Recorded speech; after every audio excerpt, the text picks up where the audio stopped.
Hi friends, నేను మీ రాజేష్ దొంతుల.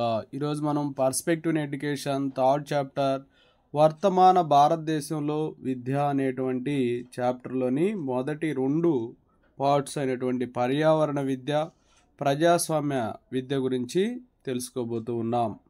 అయితే ముందుగా మన ఛానల్ని సబ్స్క్రైబ్ చేయని వారు సబ్స్క్రైబ్ చేసుకోండి. అలాగే నా వీడియోస్ని లైక్ చేయండి. ఎక్కువ మందికి రీచ్ అయ్యేలా మీ సహాయాన్ని అందించండి.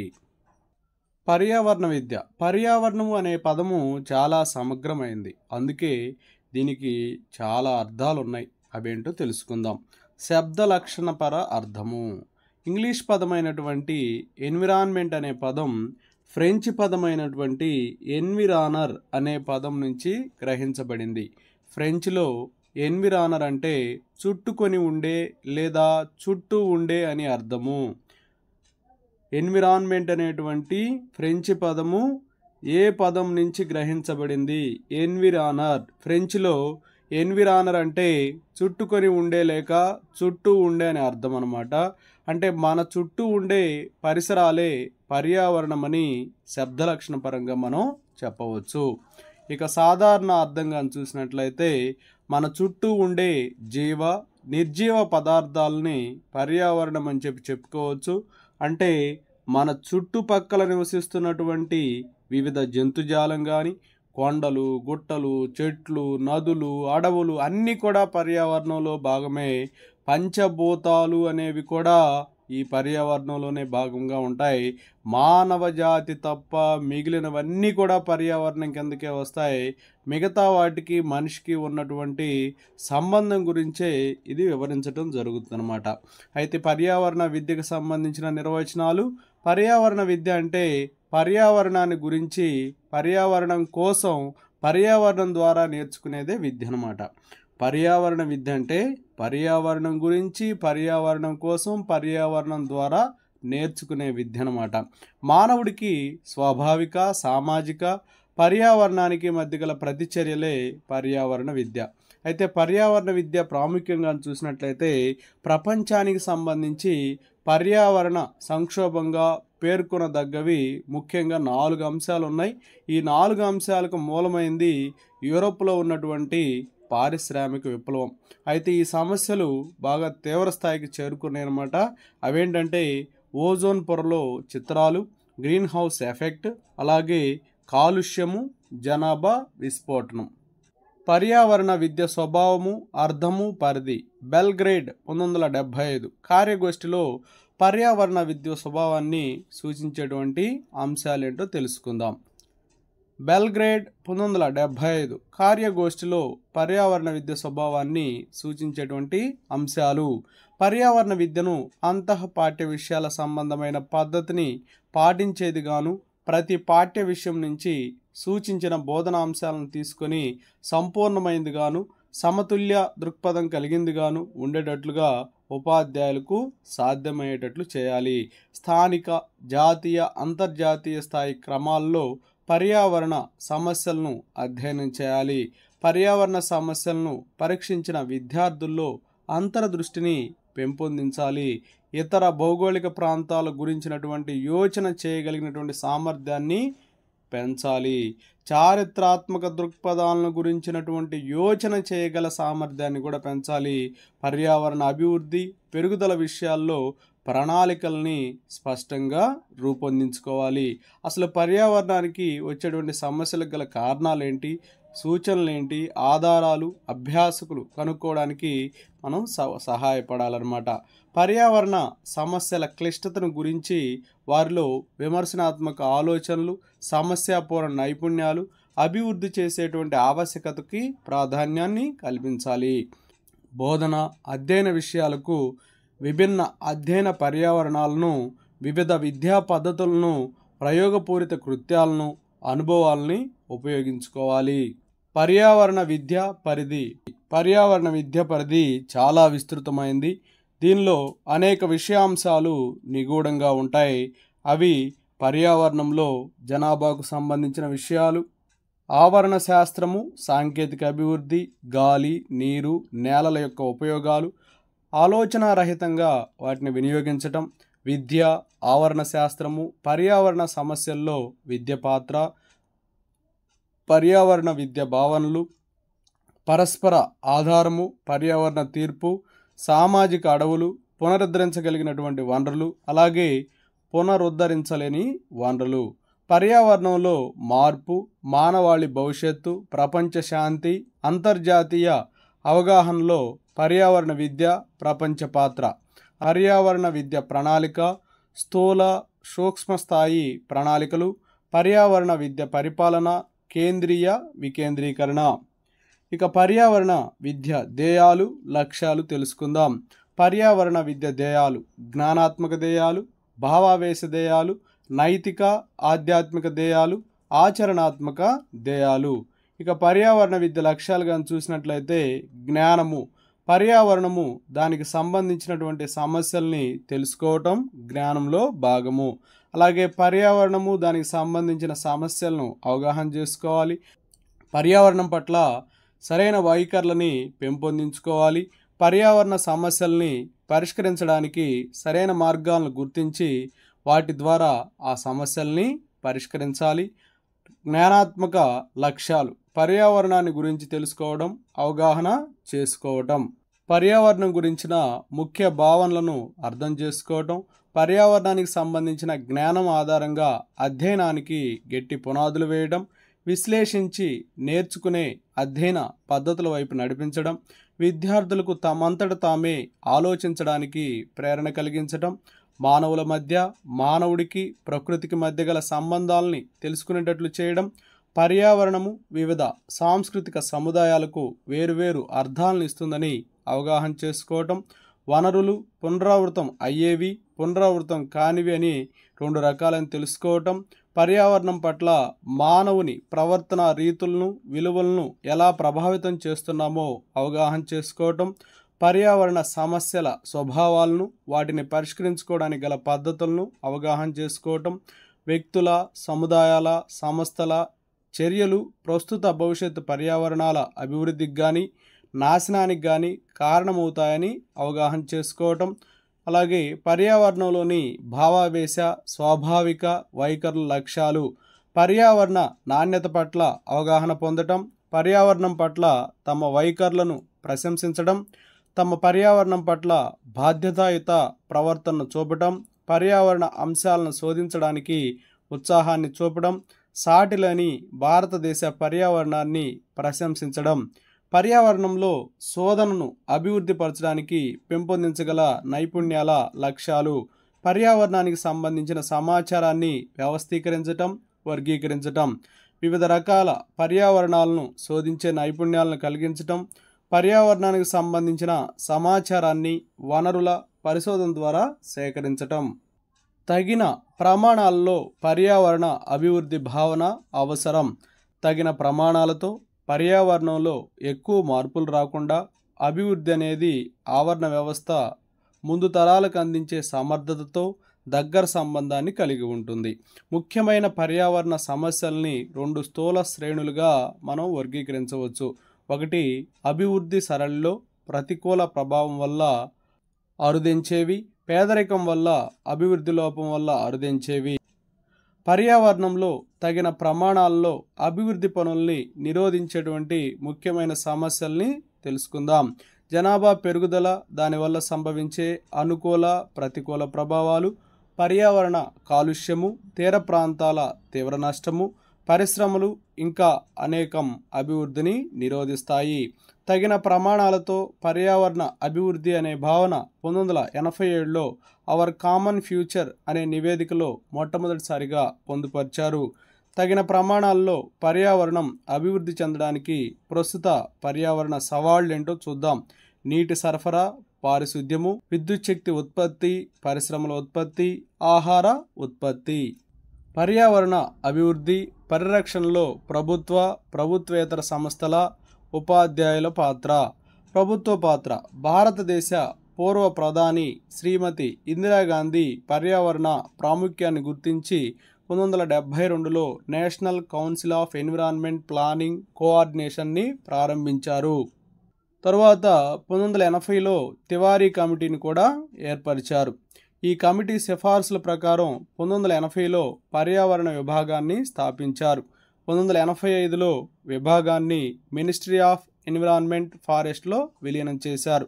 చాలా రాష్ట్ర ప్రభుత్వాలు కూడా రాష్ట్ర పర్యావరణ విభాగాలను, కాలుష్య నియంత్రణ మండలాలను, ఇతర మంత్రి మండలాలను ఏర్పరిచాయి.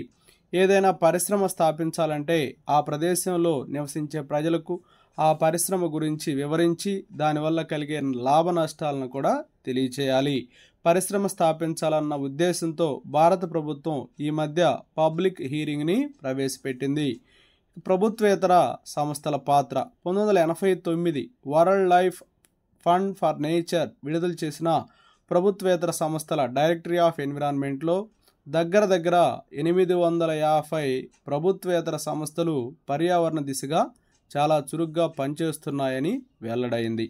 మినిస్ట్రీ ఆఫ్ ఎన్విరాన్మెంట్ ఫారెస్ట్ పర్యావరణ అటవీ మంత్రిత్వ శాఖ ప్రోత్సహించిన దేశ పర్యావరణ జాగృతి ప్రచారాలను అనేక ప్రభుత్వేతర సంస్థలు చేపట్టాయి.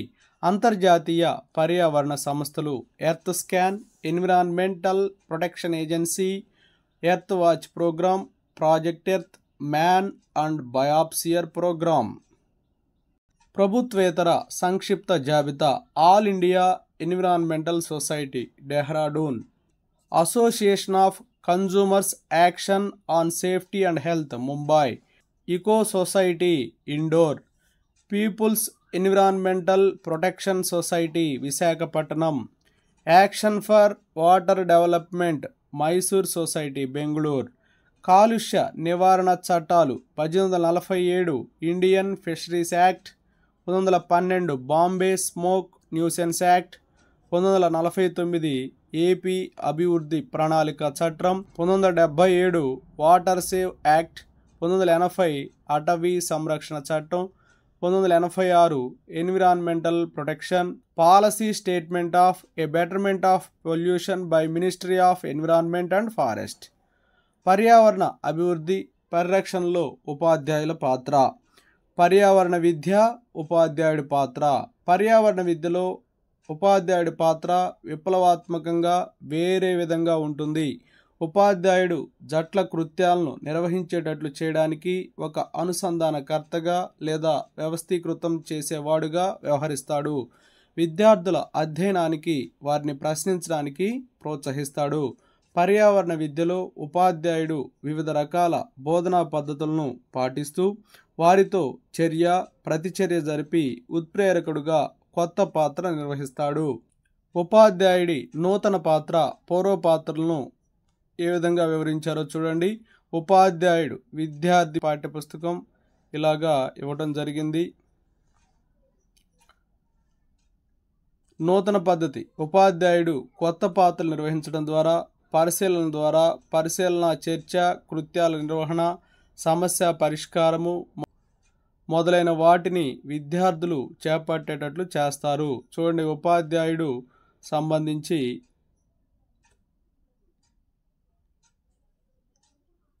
పరిపాలకులు, కుటుంబము, సమాచారము, అనుభవజ్ఞులు, రాజకీయవేత్తలు, వృత్తికారులు, క్షేత్ర దర్శనాలు, సహచరులు.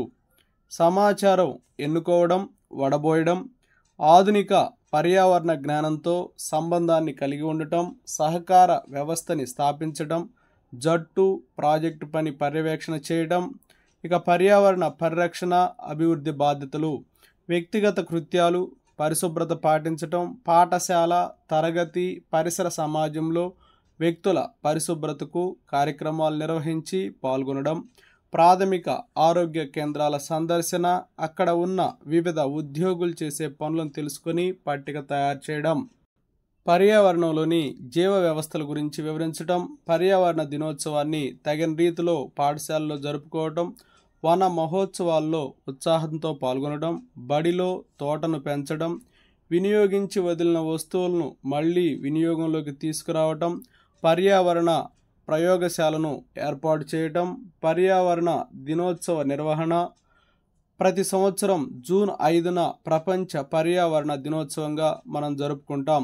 పర్యావరణ నష్టానికి కారణాలు తెలుసుకోవటం, నేలకోత నివారించటం, భూసారాన్ని పోషించటం, తోటలు, మైదానాలు, క్షేత్ర సందర్శన, పర్యావరణ ప్రయోగశాల ఏర్పాటు, ప్రయోగశాలకు కావలసిన సౌకర్యాలు, ప్రయోగశాలకు కావలసినటువంటి వస్తువులు. ఒకటి జల విశ్లేషణ పేటిక, రెండవది వచ్చేసి మృత్తిక అంటే మృత్తికలు అంటే నేలల విశ్లేషణ పేటిక, మూడవది వచ్చేసి వాయు విశ్లేషణ పేటిక, నాలుగవది సిబి డిస్క్ అంటే నీటి లోపల కాంతి ఎంత దూరంలో ప్రవర్తిస్తుందో తెలుసుకోవడానికి, ఐదవది జలగర్భ కాంతి మీటర్ నీటి లోపల కాంతి ఎంత దూరం ప్రసరిస్తుందో తెలుసుకోవడానికి, ఆరవది pH మీటర్ నీటి ఆమ్ల క్షార ధర్మాన్ని తెలుసుకోవడానికి, ఇక నెక్స్ట్ వన్ ఆవిరి అవడం, ఫిల్టర్ పేపర్, ఇవన్నీ కూడా ప్రయోగశాలకు కావాల్సినటువంటి వస్తువులు అన్నమాట. పర్యావరణ ప్రయోగశాలలో విభాగాలు మొక్కలు, నేల, కీటకాలు, పక్షులు, జంతువులు, నీరు, ప్రస్తుతం కలుషితమవుతున్న అంశాలు, దాని ఫలితాలు, అలాగే రీసైక్లింగ్ యూనిట్స్. నెక్స్ట్ వన్ ప్రజాస్వామ్యము విద్య, వర్తమాన భారతదేశంలో విద్య. ప్రజాస్వామ్యము నిర్వచనాలు. ప్రజలచే ప్రజల కొరకు నడపబడు ప్రజల యొక్క ప్రభుత్వమే ప్రజాస్వామ్యమని అబ్రహం లింకన్ తెలియజేశారు. ప్రజాస్వామ్యము కేవలము ఒక రాజకీయ ఏర్పాటు కాదు, అది ఒక జీవన విధానము. జాతి, మత, లింగ మరియు ఆర్థిక అంతస్తులతో నిమిత్తం లేకుండా ప్రతి వ్యక్తికి సమాన హక్కుల మరియు సమాన స్వేచ్ఛ అన్న సూత్రం మీద ఆధారపడిందని రాధాకృష్ణన్ విద్యా కమిషన్ తెలియజేసింది.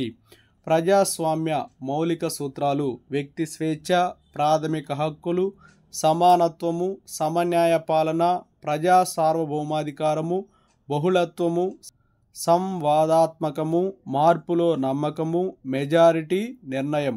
ఓకే, ఇక ప్రజాస్వామ్య లక్షణాలు: సార్వజనీన విద్య, సమాన అవకాశాలు, ఉచిత విద్య, వికేంద్రీకరణ. ఇక ప్రజాస్వామ్యము విద్యా లక్ష్యాలు: వృత్తి నైపుణ్యాభివృద్ధి, మూర్తిమత్వాభివృద్ధి, ప్రజాస్వామ్య పౌరసత్వాభివృద్ధి, నాయకత్వాభివృద్ధి. ఇక ప్రజాస్వామ్య విద్యా ప్రణాళిక: బహుళత్వము, వైవిధ్యము, సరళత్వము, విమర్శనాత్మకత, సాంస్కృతిక ప్రత్యేకత, విశాల తత్వము, చైతన్యీకరణము, హేతుబద్ధత, వస్త్రాశ్రయత, మార్పుకు అనుగుణ్యత. ఇక ప్రజాస్వామ్య విద్య మరియు బోధనాభ్యాసన పద్ధతులు: పనిచేస్తూ నేర్చుకోవటం, చర్చ సంవాద పద్ధతులు, ప్రకల్పన పద్ధతి, సమస్య పద్ధతి. నెక్స్ట్ సమానత్వము, సమత, సాంఘిక న్యాయ సముపార్జనకు, దేశ జన సమైక్యతకు, ప్రకృతి వనరుల సద్వినియోగమునకు, అర్థవంతమైన విలువలతో కూడిన ఫలవంతమైన జీవితము గడపడానికి అవకాశాలు ఉండాలి. మనం స్వాతంత్రం సంపాదించి కొన్ని సంవత్సరాలు గడిచినప్పటికీ రాజ్యాంగం రూపొందించుకొని కొన్ని సంవత్సరాలు గడిచాయి. అయితే రాజ్యాంగ నిబంధన 45ను అనుసరించి 14 సంవత్సరాల వయసులోని బాలికలందరూ 1960 లోపు అక్షరాస్యులై ఉండాలి. సమాన విద్యావకాశాల్లో అసమానతకు కారణాలు: ప్రాథమికోన్నత, ఉన్నత పాఠశాలలు, కళాశాలలు లేని చోట్ల నివసించిన విద్యార్థులకు విద్యావకాశాలు తక్కువ, ప్రాంతాల మధ్య విద్యా సదుపాయాల్లో తేడాలు, నిరంతర పేదరికం వల్ల పేదలు విద్యా సదుపాయాలు వినియోగించుకోలేకపోతున్నారు, వివిధ పాఠశాలలు, కళాశాలల మధ్య విద్యా ప్రమాణాల్లో ఉన్న తేడాలు, పట్టణాల్లో ఉన్న విద్యార్థులకు పరిసరాల సహాయం ఉంటుంది, ఈ గ్రామీణ ప్రజలకు ఈ సదుపాయం ఉండటం లేదు. బాలికలు, బాలుర మధ్య విద్యా విషయంలో పాటించబడుతున్న భిన్నమైనటువంటి దృక్పథాలు, పై కులస్తులకు, వెనుకబడిన కులస్తులకు విద్యా విషయంలో గల భేదాలు. ఇవే కాకుండా ఇతర కారణాలు కూడా ఉన్నాయి.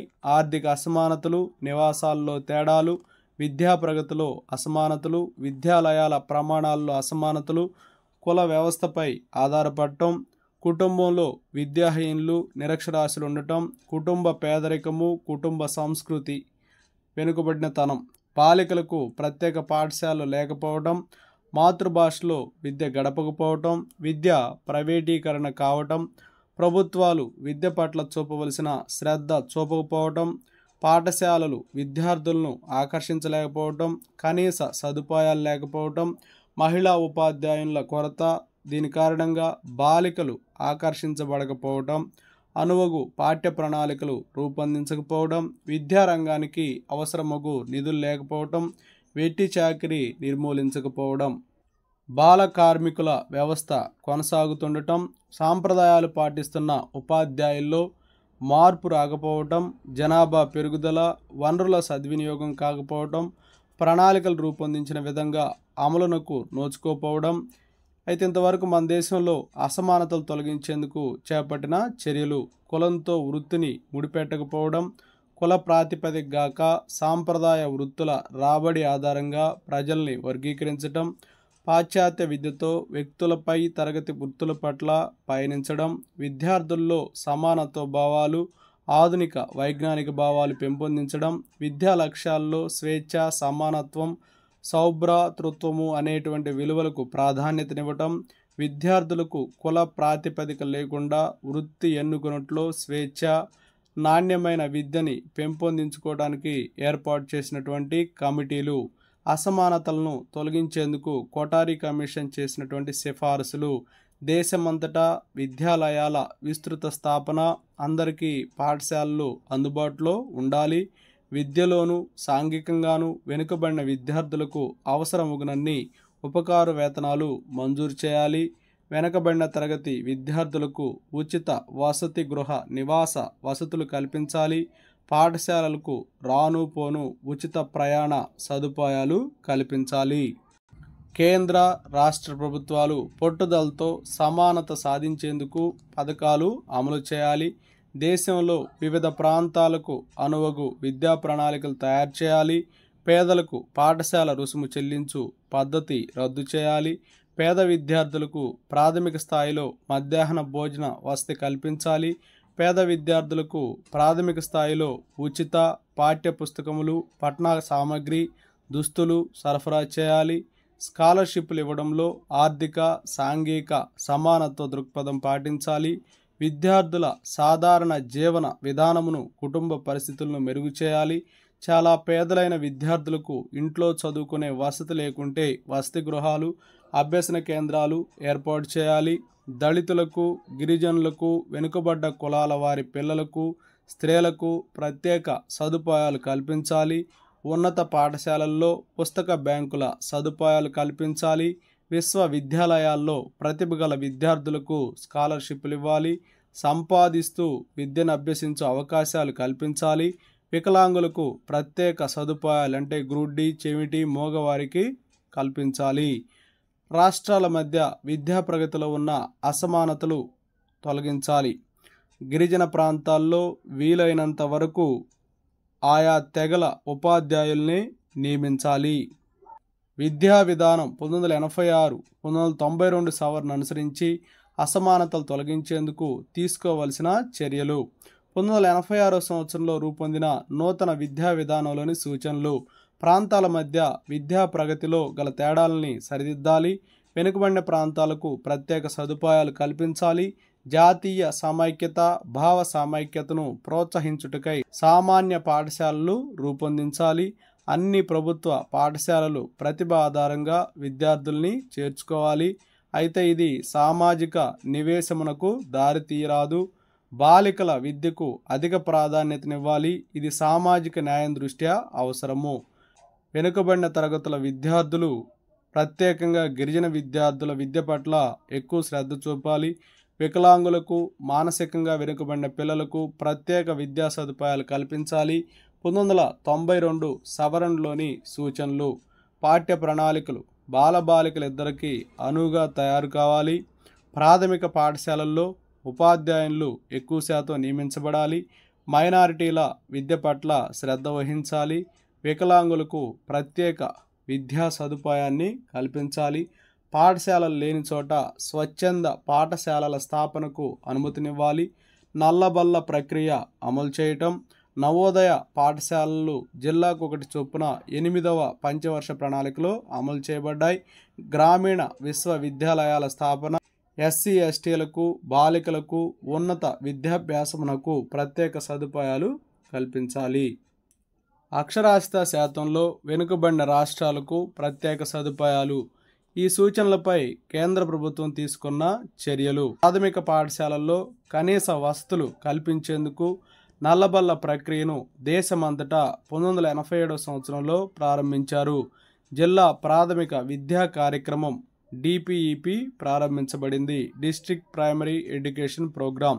విద్యా టెలివిజన్ శాటిలైట్ బోధనా ప్రయోగం 1975 తర్వాత విద్యా టెలివిజన్ కార్యక్రమాలు ప్రారంభించబడ్డాయి.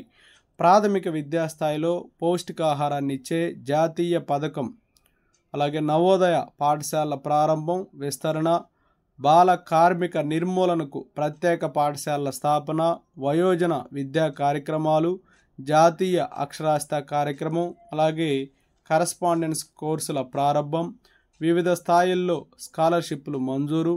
ఆంధ్రప్రదేశ్లో తీసుకున్నటువంటి చర్యలు చూసినట్లయితే నల్లబల్ల ప్రక్రియ అమలు, డిపిఈపి కార్యక్రమాల అమలు, హైదరాబాదులో టెలిస్కూల్ ప్రారంభం, గ్రామ స్థాయిలో పాఠశాల విద్యా కమిటీలు, పంచాయతీ మండల స్థాయి విద్యా కమిటీలు, రాష్ట్ర స్థాయికి అమలు, యాక్ట్ 1398 అమలు, 2005 లోపల 95% అక్షరాస్యత కార్యక్రమాలు రూపొందించడం, బడి మానివేసిన పిల్లలను తిరిగి బడిలో చేర్చుకునేందుకు ప్రత్యేక వసతులు, మళ్ళీ బడికి అనేటువంటి కార్యక్రమాలు, ఆంధ్రప్రదేశ్లో పాఠశాలల ఆరోగ్య పథకము, నమోదు ఎక్కువ చేయటం కోసం బడికి పోదాం అనేటువంటి కార్యక్రమం.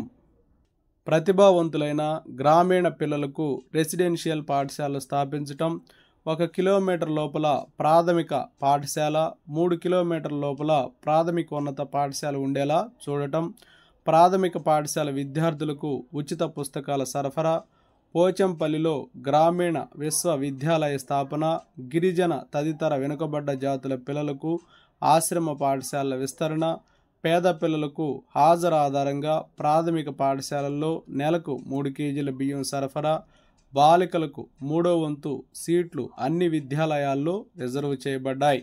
సమాన విద్యావకాశాలు, స్త్రీలకు సమాన విద్యావకాశాలు. అనాదిగా మన దేశంలో స్త్రీలు సహధర్మచారిణీలుగానే గుర్తించబడినారు. పురుషుల్లాగా పూర్తి స్వేచ్ఛకు వారు నోచుకోలేదు. సంస్కృతి సాంప్రదాయాలు కట్టుబాట్లు స్త్రీలకు విద్యావకాశాలు సమానంగా కల్పించలేదు. ఒక్కరో ఇద్దరో ప్రతిభావంతులైన స్త్రీలు వేదకాలంలో ఉన్నంత మాత్రాన స్త్రీలకు సమాన అవకాశములున్నట్లు భావించడానికి వీల్లేదు. ఈనాటికి పరిస్థితుల్లో పెద్ద మార్పు వచ్చింది అని అనలేము, కానీ స్త్రీలు జనాభాలో పురుషులకు సమానంగా ఉన్న విద్యా విషయంలో సమానత్వం లేదు. 1951లో అక్షరాస్యత శాతం 7.93% మాత్రమే ఉంది. 1991 నాటికి అది 39.42% పెరిగింది. దీన్ని బట్టి మనం స్త్రీలకు విద్యా విషయంలో మన దేశంలో సమాన అవకాశాలు లేదన్నది స్పష్టంగా చెప్పవచ్చు. విద్యా విషయంలో స్త్రీల అసమానతలకు కారణాలు: మూఢనమ్మకాలు, సాంప్రదాయాలు. భారతదేశంలో అక్షరాస్యుల శాతం 52% మాత్రమే. నిరక్షరాస్యుల సంఖ్యలో స్త్రీల సంఖ్య ఎక్కువ. సాంప్రదాయానుసారం స్త్రీ స్థానం గృహమేననే భావన. బాలికలకు వయసు వచ్చిన తర్వాత పాఠశాలలకు పంపరాదనే భావన. చదివి బాలికలకు ఏమి చేయాలన్న ప్రశ్న. కొన్ని మతాల్లో అమలు అవుతున్న పరదా పద్ధతి. వరకట్నము, బాలికలు ఎంత చదువుకున్నా వరకట్నం తగ్గదని భావన. బాలికల విద్యపై ఖర్చు దండగా అనేటువంటి భావం పేదరికం, నిరక్షరాస్యతకి ముఖ్య కారణమని చెప్పవచ్చు. ఒకవేళ బాలికల్ని పాఠశాలలకు అతి కష్టం మీద పంపినా బాలికలకు సరైన సదుపాయాలు లేవు. వారు ఇంటిలో వంట వార్పు కార్యక్రమాల్లో నిమగ్నమవుతారు. పురుషాధిక్యత, సాంప్రదాయ రీత్యా స్త్రీ అత్తింటి బిడ్డ. తల్లిదండ్రుల ఆస్తిపాస్తులు వదిలి మరో ఇంటికి వెళ్ళి జీవించాలి. వెళ్ళిన చోట భార్యగా భర్తకి లోబడి జీవించాలి.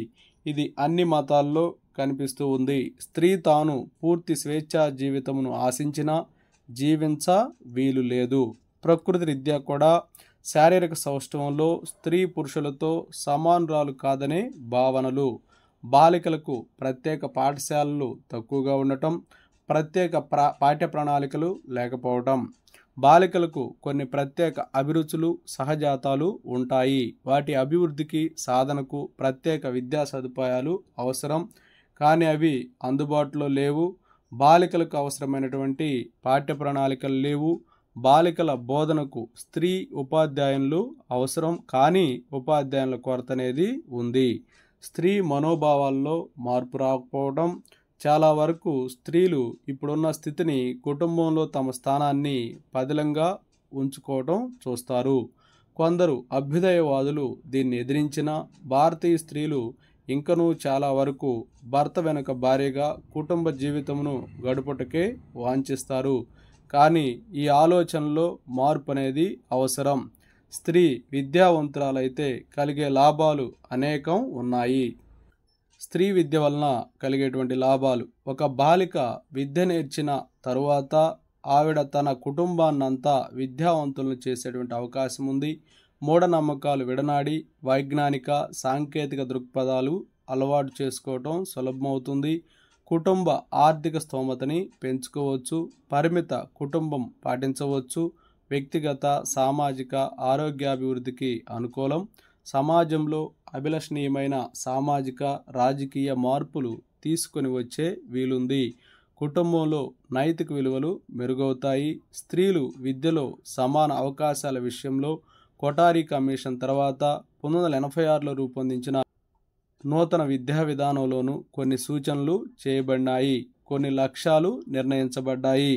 నూతన విద్యా విధానంలో నిర్ణయించిన లక్ష్యాలు: వయోపరిమితిలోని బాలికలందరికీ 1990 లోపల ప్రాథమిక విద్య, 1995 లోపల ప్రాథమికోన్నత విద్యా సదుపాయాలు కల్పించాలి. 1995 సంవత్సరం లోపల 15 నుంచి 35 సంవత్సరాల మధ్య వయోజనులైన స్త్రీలకు దాదాపు 6.8 కోట్ల అక్షరాస్యతలు కల్పించాలి. స్త్రీలకు వృత్తిపర సాంకేతిక విద్యాలయాల్లో నమోదునకు ఎక్కువ అవకాశాలు కేటాయించాలి. ఇప్పుడు అమలవుతున్న విద్యా చర్యలన్నింటినీ పునఃపరిశీలించి స్త్రీలకు సమాన అవకాశాలు కలుగునట్లు రూపొందించాలి. దీనికోసం అనేక చర్యలు చేపట్టడంతో పాటు స్త్రీలలో రావాల్సినటువంటి కొన్ని మార్పులేంటో తెలుసుకుందాం. స్త్రీలు వ్యక్తిత్వము ఆత్మస్థైర్యాన్ని పెంచుకోవాలి. స్త్రీలు విమర్శనాత్మకంగా ఆలోచించాలి. స్త్రీలు తమ నిర్ణయాలను తామే చేసుకునే అలవాట్లు పెంచుకోవాలి. సమాజంలో స్త్రీలు పురుషులు సమానంగా గుర్తించబడాలి. స్త్రీలు నూతన మార్పులు అంగీకరించాలి. స్త్రీలు ఆర్థిక స్వాతంత్రాన్ని సాధించాలి. అయితే ఇప్పుడు చెప్పినటువంటి మార్పులు తప్పకుండా తీసుకోవాల్సినటువంటి చర్యలేంటో చూద్దాం. విద్యా విధానంలో బాలికలకు ప్రత్యేక పాఠశాలలు, స్కాలర్షిప్లు, ఇతర ప్రోత్సాహకాలు ఉండాలి. ఉపాధ్యాయులుగా ఎక్కువ సంఖ్యలో స్త్రీలను నియమించాలి. స్త్రీల విద్యకై కృషి చేసేటువంటి స్వచ్ఛంద సంస్థలు, అనియత విద్యా కేంద్రాలకు ఆర్థిక సహాయం ఎక్కువగా అందించాలి. బాలికలు, తల్లిదండ్రులు పేదవారైన వారికి బాలికల వలన వచ్చు రాబడికి బదులుగా ఆర్థిక స్తోమత కల్పించు డ్వాక్రా పథకములు అమలు చేయాలి. గ్రామ స్థాయిలో లభ్యమగు పనుల్లో వారికి ప్రాధాన్యతని ఇవ్వాలి. అనియత విద్యా కేంద్రముల నుంచి కృతార్థులైన బాలికలకు తదుపరి విద్యకు ఐటీఐల్లో, పాలిటెక్నిక్లలో ప్రవేశానికి అవకాశాలు కల్పించాలి. స్త్రీలకు, బాలికలకు విద్యలో సమాన అవకాశాలు కల్పించేందుకు కేంద్ర రాష్ట్ర ప్రభుత్వాలు చేపట్టినటువంటి చర్యలు. కేంద్ర ప్రభుత్వ కార్యక్రమాలు చూసినట్లయితే నల్లబల్ల ప్రక్రియ కార్యక్రమంలో నియమించు ఉపాధ్యాయుల్లో స్త్రీల శాతం ఎక్కువగా ఉండాలి. బాలికల విద్యా శాతం తక్కువగాను. జిల్లాల్లో జిల్లా విద్యా పథకములు కార్యక్రమాలు. పాఠ్యాంశముల్లో లింగ వివక్షత గల పాఠాలు తొలగించు. పూర్వ ప్రాథమిక విద్యలో అనగా అంగన్వాడీ, బాలవాడీల్లో కూడా బాలికా నమోదు ప్రోత్సాహం కల్పించాలి. రాష్ట్ర ప్రభుత్వం చేపట్టిన కార్యక్రమాలు. డిపిఈపి కార్యక్రమాలు అమలు చేశారు. అన్ని విద్యాలయాల్లో 1/3 భాగం సీట్లు స్త్రీలకు, బాలికలకు రిజర్వ్ చేశారు. స్త్రీలకు ప్రత్యేక పాఠశాలలు, పాలిటెక్నిక్ కళాశాలలు ప్రారంభించారు. పద్మావతి మహిళా విశ్వవిద్యాలయాన్ని స్థాపించారు. అన్ని రంగాల్లో ప్రభుత్వ, స్థానిక సంస్థల్లో స్త్రీలకు 3వ వంతు ఉద్యోగ అవకాశాలు రిజర్వ్ చేశారు. ప్రాథమిక స్థాయిలో బాలికలకు ఉచిత పుస్తకాల సరఫరా చేస్తున్నారు.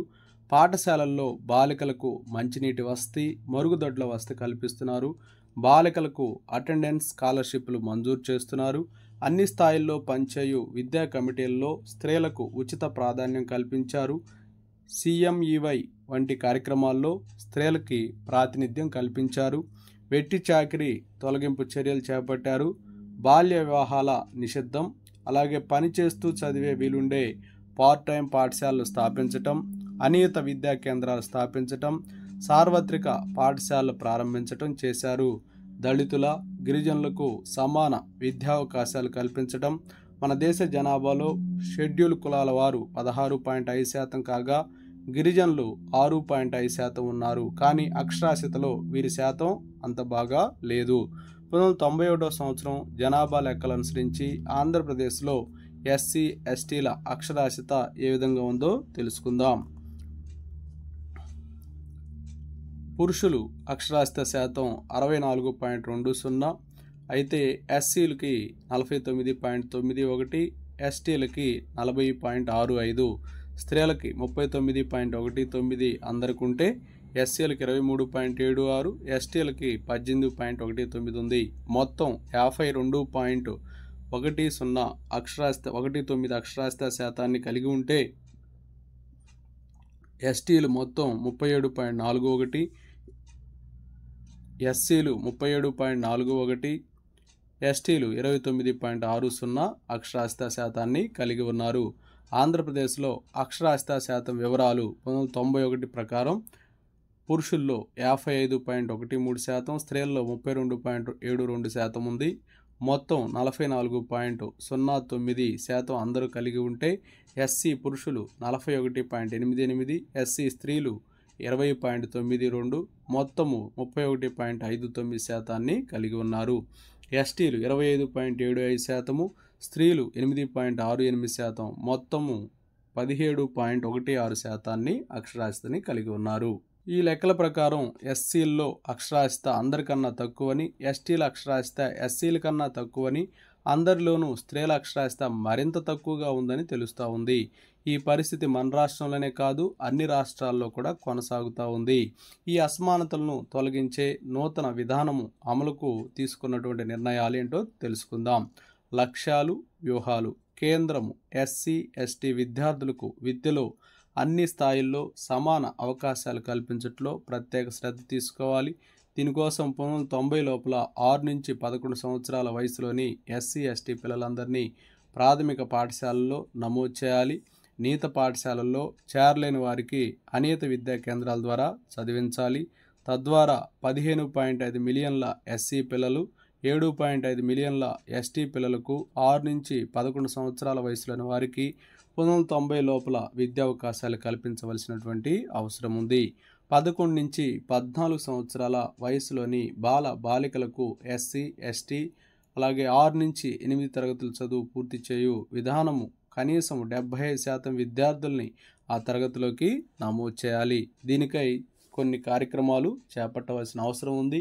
ఎస్సీ ఎస్టీ కుటుంబాలకు 14 సంవత్సరాల వయసు లోపలి పిల్లలను బడికి పంపడానికి ప్రోత్సాహకాలు ఇవ్వాలి. అందుకై స్కాలర్షిప్లు మంజూరు చేయాలి.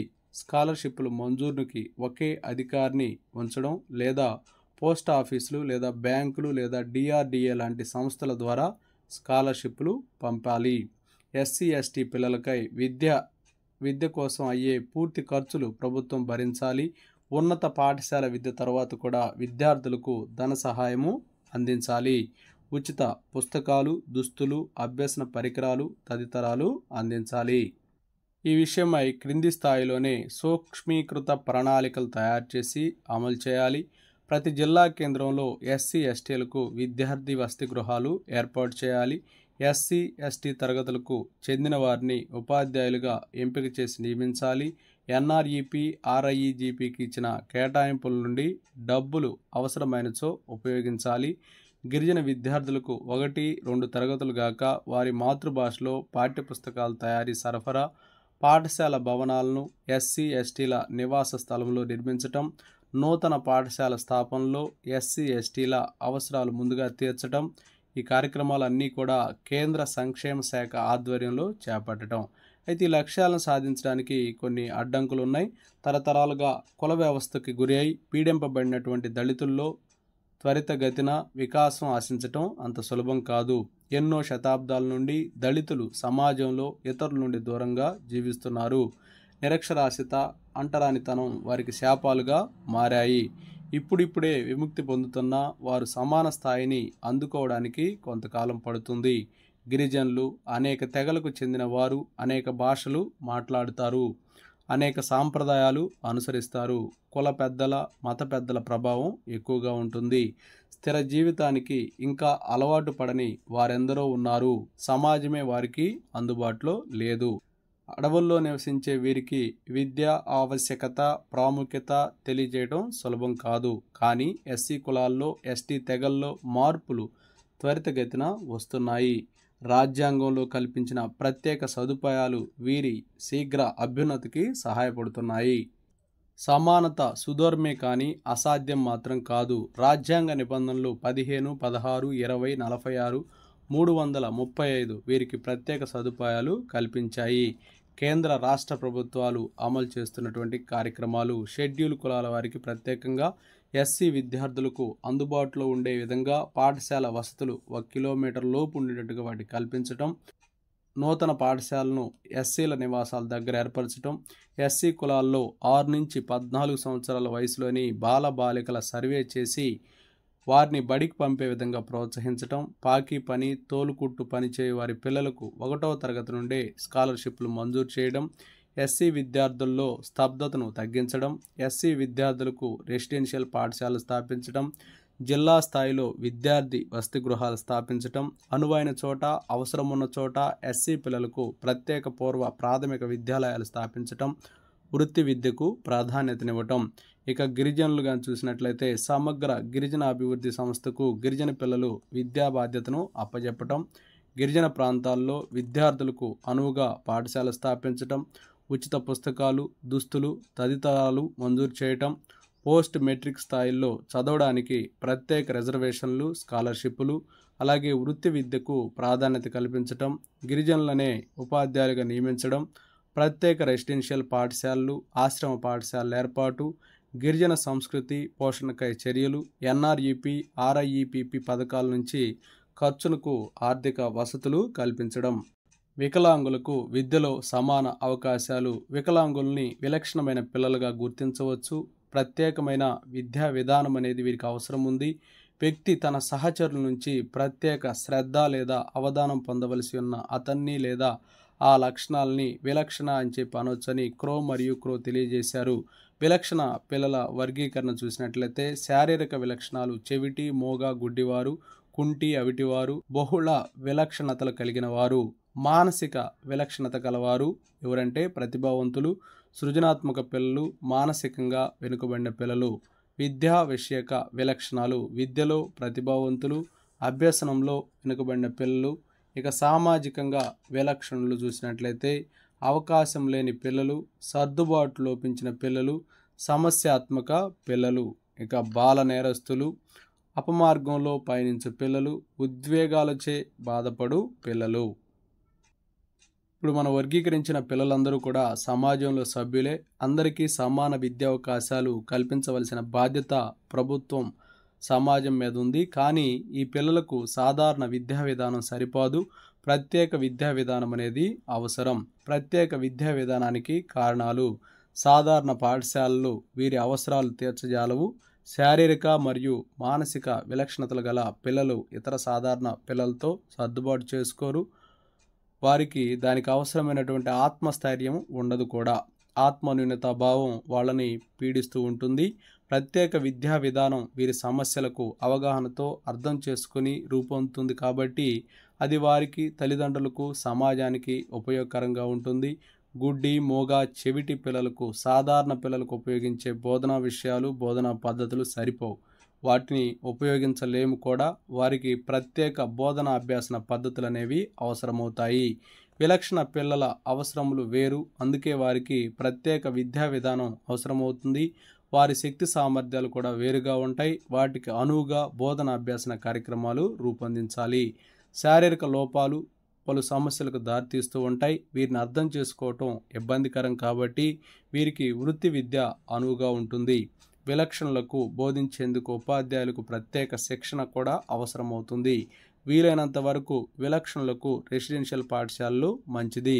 వికలాంగులకై మన దేశంలో రూపొందించబడిన విద్యా విధానం ఏంటంటే విషయాన్ని పరిశీలించేందుకు పలు కమిటీలు, కమిషన్లు నియమించబడ్డాయి. అవి తమ సిఫార్సులు ప్రభుత్వానికి అందించాయి. ఈ కమిటీల్లో ముఖ్యమైనవి: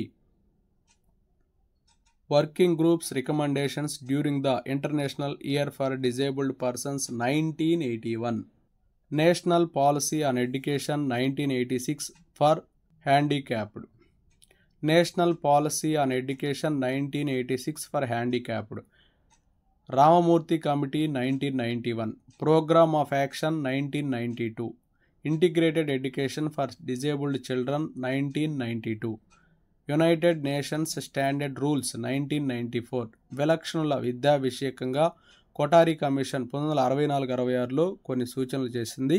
1981 సంవత్సరం అంతర్జాతీయ వికలాంగుల సంవత్సరంగా జరపబడింది. ఐక్యరాజ్య సమితి తన తీర్మానము 31/123 తేదీ 16/11/76 ఆధారంగా వికలాంగులకు సమాజంలో శారీరకంగా, మానసికంగా సర్దుబాటు చేసుకునేందుకు సహాయం చేయాలని తీర్మానించింది. వికలాంగులకు ఇతరులతో సమానత్వం చేకూర్చుటకై, వారిని సమాజంలో వేరుగా చూడకుండుటకై కొన్ని సూచనలు చేసింది. భారతదేశము ఐక్యరాజ్య సమితి తీర్మానాన్ని అంగీకరిస్తూ సంతకం చేసింది. దానికి అనుగుణంగా మన దేశంలో 1986లో రూపొందిన నూతన విద్యా విధానంలో విలక్షణ పిల్లల విద్యా విషయంపై కొన్ని నిర్ణయాలు సూచించబడ్డాయి. 1992 సంవత్సరంలో అవి కొంత మార్పునికి గురయ్యాయి. 1992 సంవత్సరం రూపొందిన నూతన విద్యా విధానంలో ఈ విషయానికి సంబంధించిన అంశాలు: చిన్న చిన్న శారీరక లోపాలతో పాటు తదితర లోపాలున్న విలక్షణ పిల్లలు ఇతర పిల్లలతో కలిసి విద్యను అభ్యసించవచ్చు. విలక్షణత ఎక్కువగా ఉన్న వికలాంగులకు ప్రతి జిల్లా కేంద్రంలో ఒక ప్రత్యేక పాఠశాల, హాస్టల్ వసతితో పాటు ప్రారంభించాలి. వికలాంగులకు వృత్తి శిక్షణ ఇవ్వడానికి తగిన ఏర్పాట్లు చేయాలి. ప్రాథమిక పాఠశాల స్థాయిలో వికలాంగులు, విలక్షణమైన పిల్లలు విద్యాబోధనలో ఉన్న ఇబ్బందులు తొలగించడానికి ఉపాధ్యాయులకు ప్రత్యేక శిక్షణ లేదా పునః శిక్షణ తరగతులు నిర్వహించాలి. వికలాంగుల విద్యా విషయంలో స్వచ్ఛంద సంస్థల కృషిని ప్రోత్సహించాలి. అలాగే రామ్మూర్తి కమిటీ చేసినటువంటి సిఫారసులు 1990లో ఏ విధంగా తెలుసుకుందాం. వికలాంగుల విద్యా విషయంలో 1990లో రామ్మూర్తి కమిటీ చేసిన సిఫారసులు: వికలాంగుల సమస్యలను జన బాహుళ్యానికి తెలియజేయాలి. వికలాంగులున్న కుటుంబాలకు అవసరమైన ప్రోత్సాహం ఇవ్వాలి. వారి అభివృద్ధికై తల్లిదండ్రులు మరియు సామూహిక విద్యా సంఘాలని లేదా సమూహాల్ని రూపొందించాలి. వికలాంగుల విద్యా విధానం సరళంగా ఉండేటట్లుగా రూపొందించాలి. అనువైన చోట విద్యా విధానం సరళంగా ఉండినట్లు రూపొందించాలి. వికలాంగుల విద్యలో సమైక్యతా విధానాన్ని రూపొందించాలి. ఈ పిల్లలకు ఆర్థిక స్తోమత కల్పించడానికై వృత్తి విద్యా కోర్సులు ప్రారంభించాలి. గుడ్డివారికి డెహ్రాడూన్లో రూపొందించబడిన భారత బ్రెయిలీ విధానాన్ని అమలు చేయాలి. పిల్లలకు అనువుగా ప్రత్యేక విద్యా ప్రణాళికలు తయారు చేయాలి. మానసిక వికలాంగులకు ప్రత్యేక వర్క్షాపులు నిర్వహించాలి. ఉపాధ్యాయ వృత్తి పూర్వ శిక్షణలో వికలాంగులకు సంబంధించిన విద్యా బోధనా పద్ధతులు నేర్పాలి. వృత్యంతర శిక్షణలోను, అనియత విద్యా విధానంలోను, దూర విద్య, వృత్తి విద్యా పద్ధతుల్లో వికలాంగుల విద్యకి స్థానం ఉండాలి. బీఈడీ కోర్సుల్లో వికలాంగులకు సంబంధించిన బోధనా పద్ధతులు ఒక పాఠ్యాంశము కావాలి. జిల్లా విద్యా శిక్షణా కేంద్రాల్లో వికలాంగుల విద్యా బోధనకై ఒక అధ్యాపకుడు ఉండాలి. వికలాంగులు విద్యా విషయమై నిరంతర కృషి జరపాలి. దీని తర్వాత 1992లో శ్రీ ఎన్ జనార్దన్ రెడ్డి కమిటీ కూడా ఈ విషయమై తగు సిఫారసులు చేసింది. ఇక వికలాంగుల సమగ్ర విద్యా చట్టము: సిద్ధాంతరీత్యా వికలాంగులకు కూడా సాధారణ విద్యాలయాల్లోనే విద్యా అవకాశాలు కల్పించాలన్నది ఈ చట్టం యొక్క ముఖ్య ఉద్దేశం.